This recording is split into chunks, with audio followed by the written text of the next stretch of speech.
Hi, it's Chris here with my good friend Elizabeth. We are back continuing with our next guest, our international guest.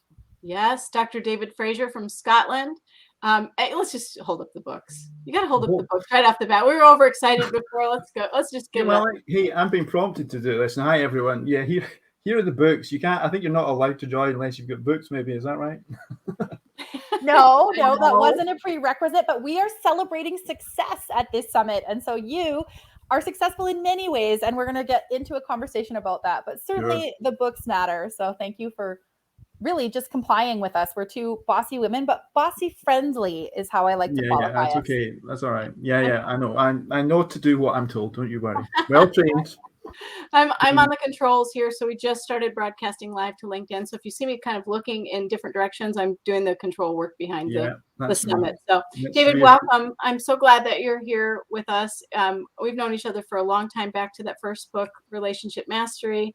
You came to the States here. You helped me with Percolate.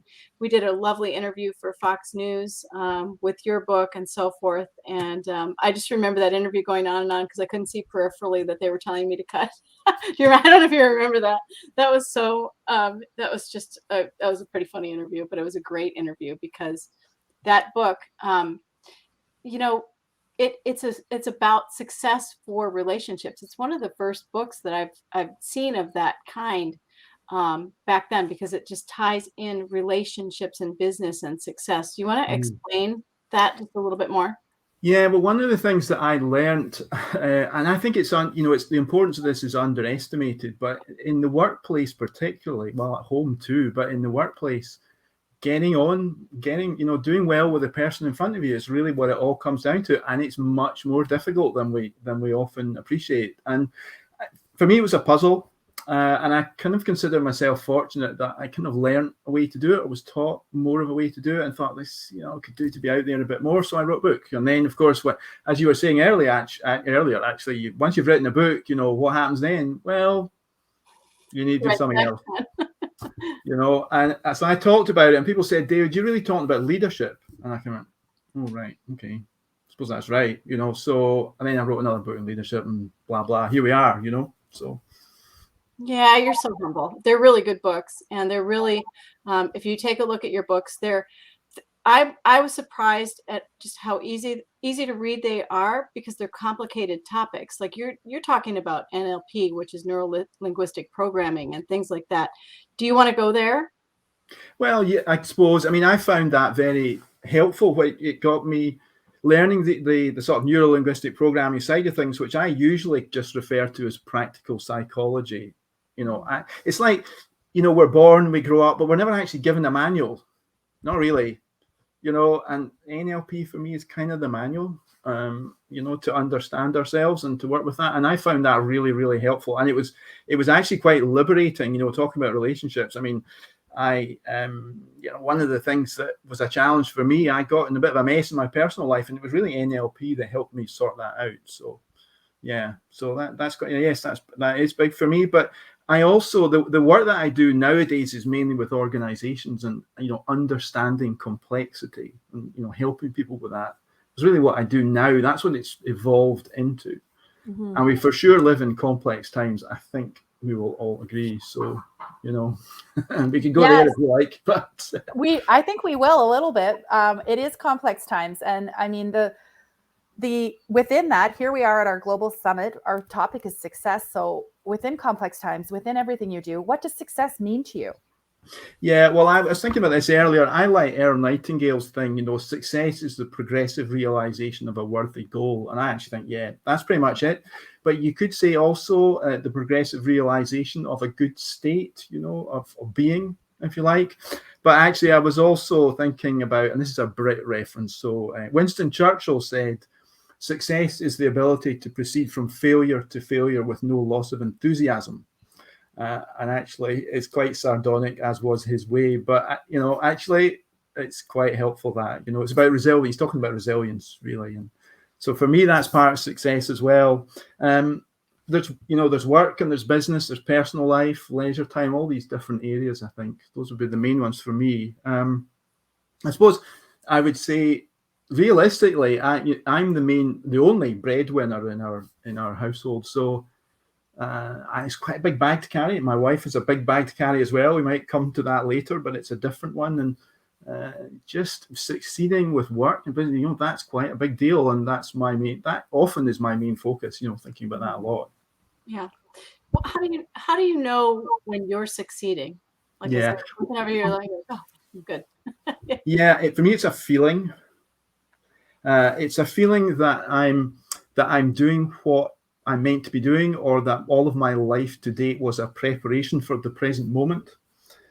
But that might be because of the complete mess that I made of things some years ago, not because it necessarily anything clever or brave that I did, just that there's some relevant experience, if you like, time on the road. And I think other people are drawn to that. They sort of see, they sense that there's a few scars, and they think, oh, maybe this person can help me. Maybe there's some wisdom there. Yeah, we don't want to be helped by somebody perfect. We want to see your failures, right? Like Winston said, get those failures out, because that does make you relatable, right? I know you didn't use the word failure, but I'm just doubling back on your quote from Winston Churchill. But yeah, I think there's some real truth to that. People want to be helped by people who are authentic.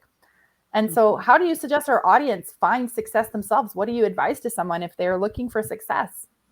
Well, you have to find your own success. What is it for you? I think one of the things that I was thinking about in sort of contemplating that question is, I think a lot of people are rather too guided by what their parents want for them. And I know that in my life, my parents both passed at a relatively young age. In fact, in my father's case, when I was really quite young, 18 actually. And then when my mother died, I kind of realized that what I was doing, I was following the corporate ladder climbing career.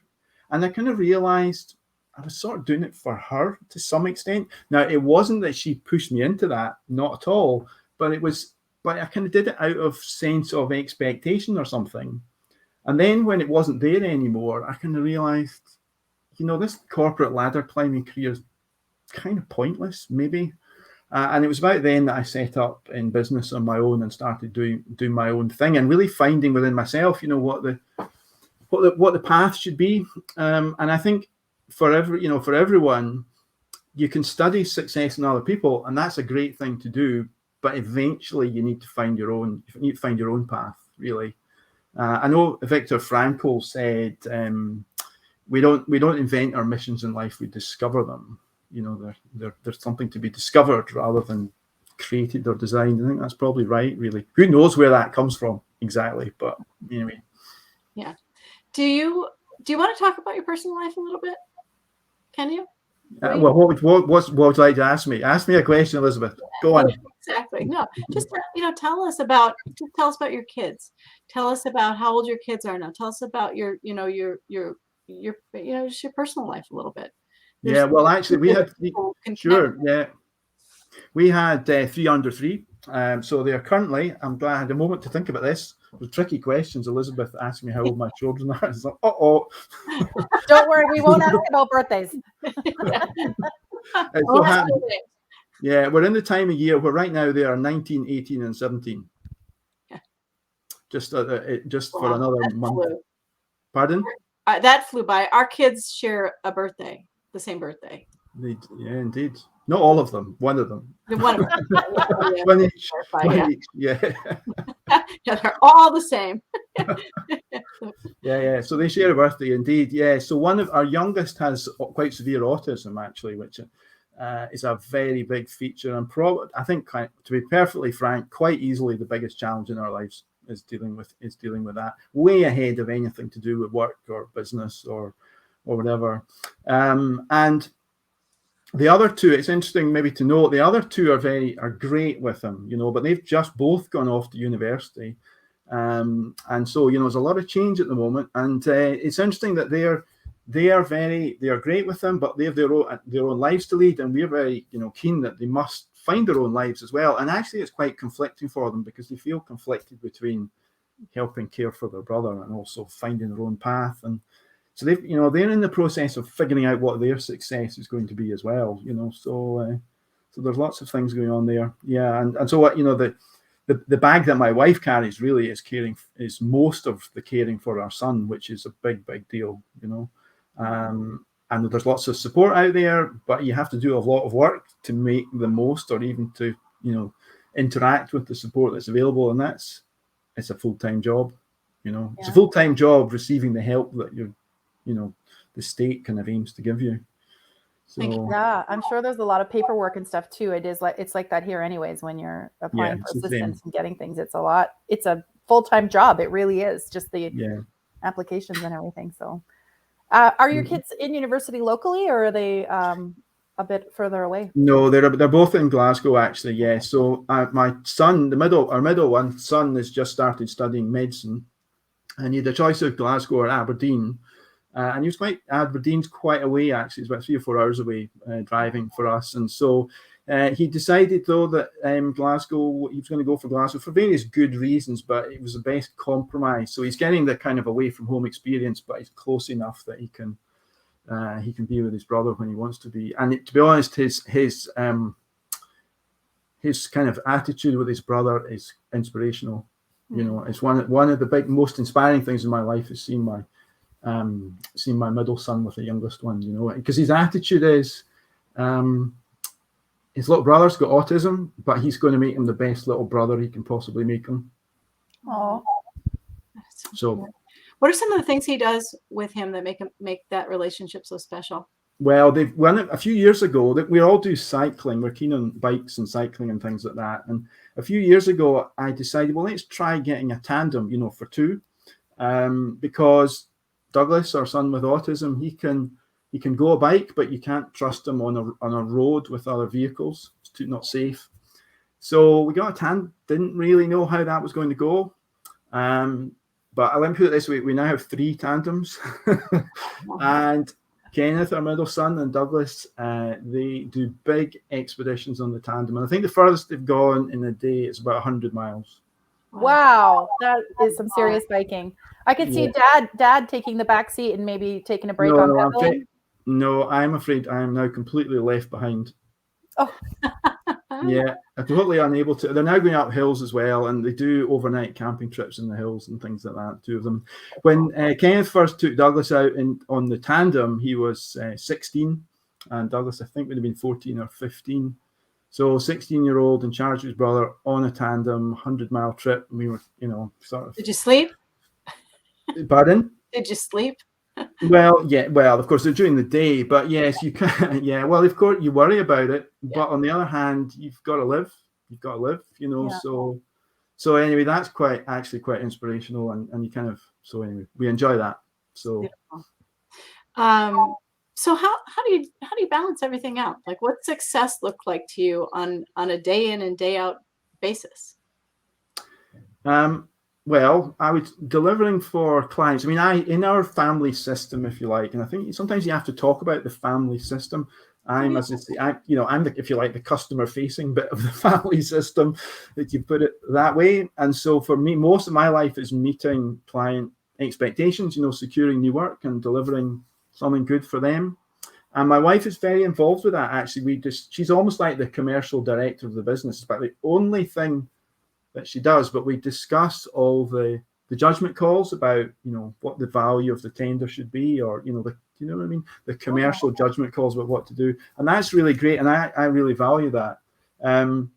But for me, a great day is working with a senior team and clients and getting them a breakthrough, usually as a team, you know, with the senior leader and their team, getting them a breakthrough. And it takes a certain, you know, people talk about imposter syndrome, because sometimes I think, what have I really got for these people? And you can't really prepare, because my job is to kind of understand their complexity, you know, to get where they're at, and then give them the next bit, you know, to sort of understand where they're at, and then have something more that they haven't got themselves.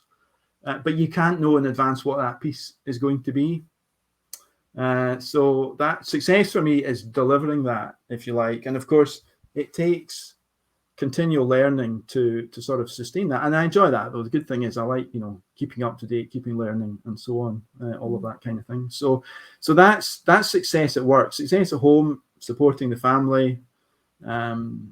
doing something nice, which is we don't manage that all that often, to be honest. It's quite challenging to get good, if you like, downtime. It's been difficult with the pandemic as well, of course. So, but that's really important. You know, I mean, I'm talking about date night, basically. You guys are well aware of the principle of that, you know. So, I think that's bang on.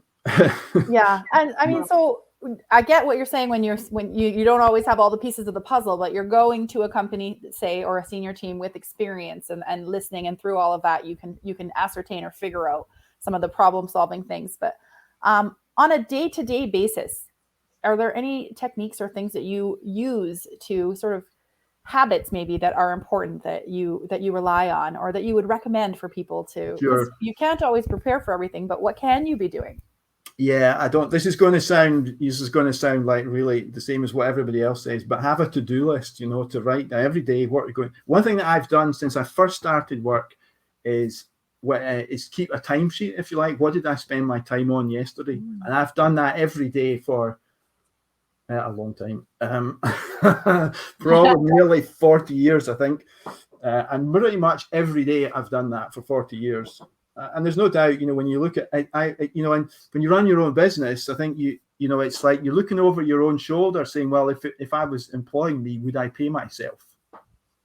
That's a good question. You know, well, I think so. So you can really beat yourself up with it, actually, you know, but.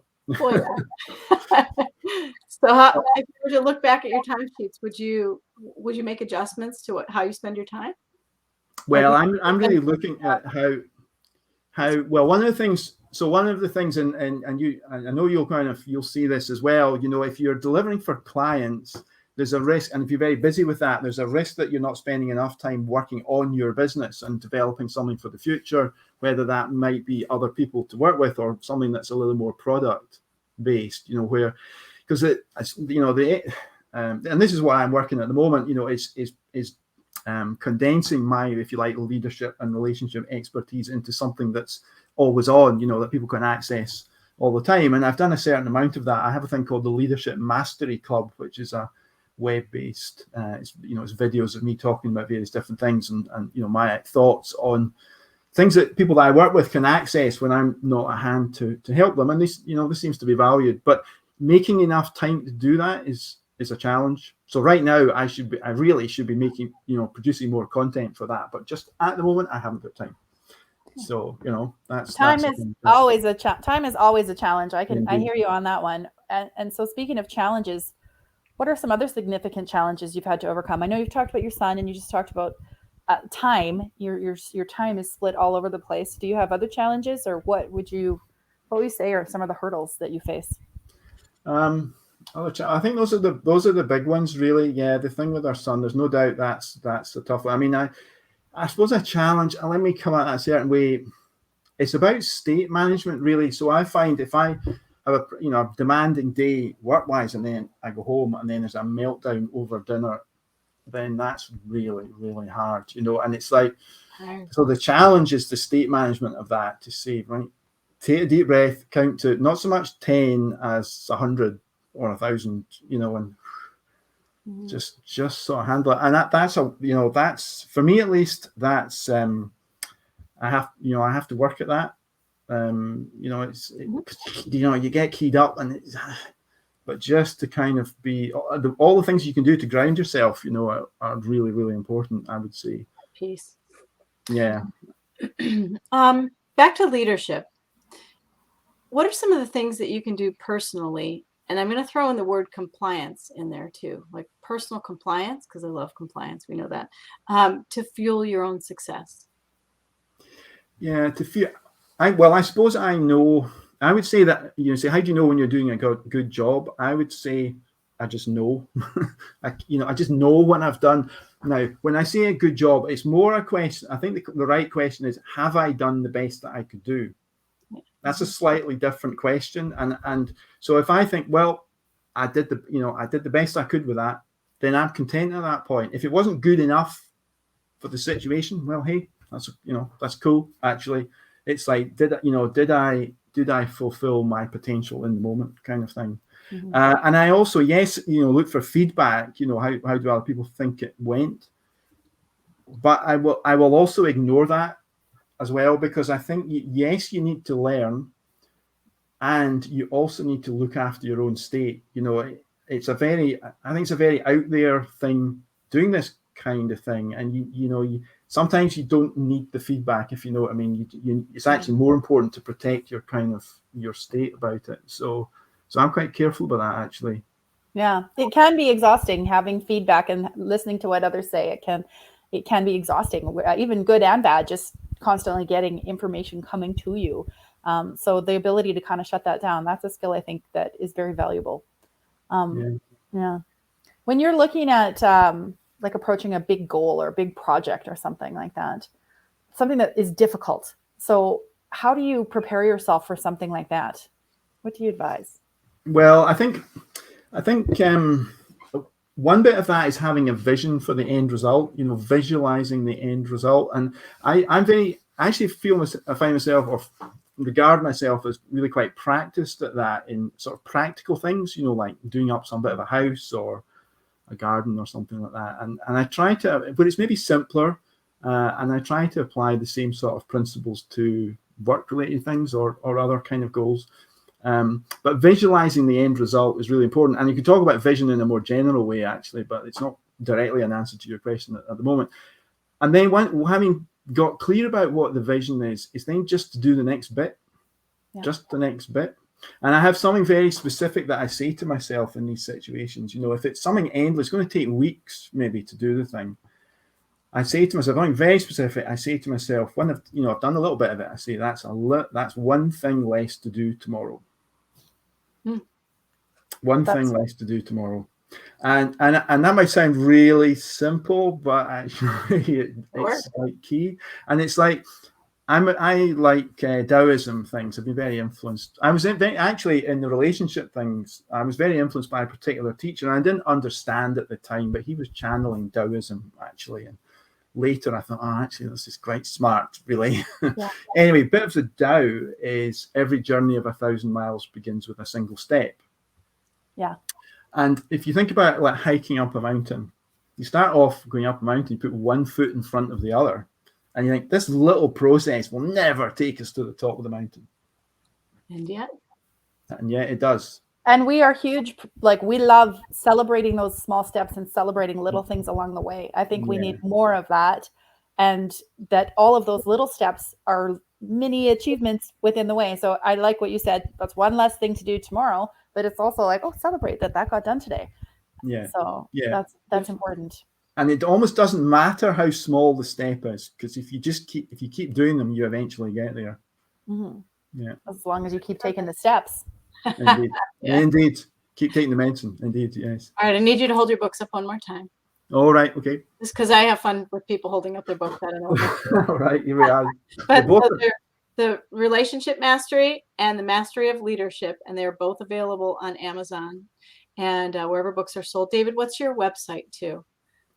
Just davidfraser.com. Yeah, there's a lot of good content on there, especially the videos that you're talking about. But those are great. Those are just great books, and I love how you transitioned into leadership. They're related. I get it completely, but they're just really good books. I don't know what else to say. Yeah, well, I think on this, I can make a point about this that connects with success. Actually, you need to sell people what they want and deliver what they need. Mm-hmm. Now, and in business and work, people actually don't want relationships. They think they're good at that, but they do want to learn about leadership. Right. So crudely speaking, you sell them leadership. They buy leadership, and then when you're engaged and they're at the problem, you say, maybe it just might be about the relationships. Yeah. And they go, oh, right, maybe.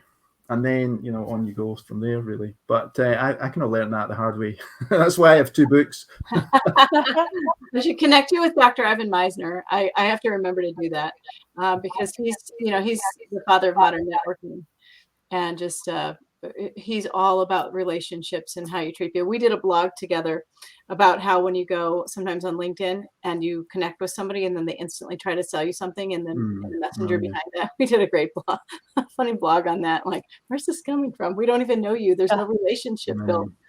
Welcome to my circle. Buy my thing. Yeah, exactly. It's like, hi, I just met you. Buy my book. Kind of thing. So anyway, all right. It was great to see you. Great to learn from you as always. And thank you for being part of our Global Success Summit. You put the global thank you for having me. You put the global in with Chris. Yes, I'm here in Canada too. I'm just a little closer than David. David, it was lovely to meet you. Thank you so much. And everyone paying attention today, thank you. And bye for now. We'll see you soon. Okay, thanks so much. Bye-bye.